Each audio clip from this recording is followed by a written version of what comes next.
పాకిస్తాన్లో రైలు హైజాక్ గురైన ఘటన కలకలం సృష్టిస్తుంది. బలోచిస్తాన్ ప్రావిన్స్లోని వేర్పాటువాదులు ప్రయాణికుల రైలుపై దాడి చేశారు. వందల మందికి పైగా ప్రయాణికులను బందీలుగా తీసుకున్నామని ప్రకటించుకున్నారు. బలోచిస్తాన్లోని క్వెట్టా నుంచి ఖైబర్ పఖ్తూన్ఖాలోని పెషావర్కు రైలు వెళ్తుండగా ఈ ఘటన చోటు చేసుకుంది. పెషావర్ వెళ్తున్న జాఫర్ ఎక్స్ప్రెస్ ను వేర్పాటువాదులు భారీ స్థాయిలో కాల్పులు జరిపారని బలోచిస్తాన్ ప్రభుత్వ ప్రతినిధి షాహిద్ రిండ్ వెల్లడించారు. ఈ ఘటన గురించి తెలియగానే అత్యవసర చర్యలు తీసుకోవాలని స్థానిక యంత్రాంగాన్ని ప్రభుత్వం ఆదేశించింది. వేర్పాటువాద militant group Baloch liberation army ఈ దాడికి బాధ్యత ప్రకటించుకుంది.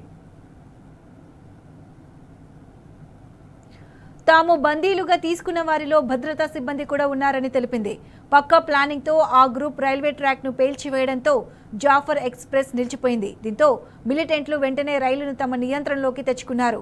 ప్రయాణికులందరినీ బంధించారు. ఈ దాడిలో 6 మిలిటరీ సిబ్బంది మృతి చెందినట్లు BLA వెల్లడించింది. తమపై ఏదైనా మిలిటరీ ఆపరేషన్ కు ప్రయత్నిస్తే ప్రయాణికులందరినీ చంపేస్తామని బెదిరించింది.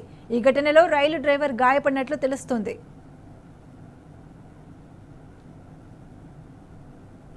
ప్రస్తుతం ఘటనా స్థలానికి సహాయక భద్రతా సిబ్బంది చేరుకున్నట్లు స్థానిక మీడియా కథనాలు వెల్లడించాయి. బందీలను విడిపించేందుకు పాక్ భద్రతా బలగాలు యత్నిస్తున్నాయి. బలోచిస్తాన్ వేర్పాటువాదులు పాక్లో వరుసగా దాడులకు పాల్పడుతున్నారు.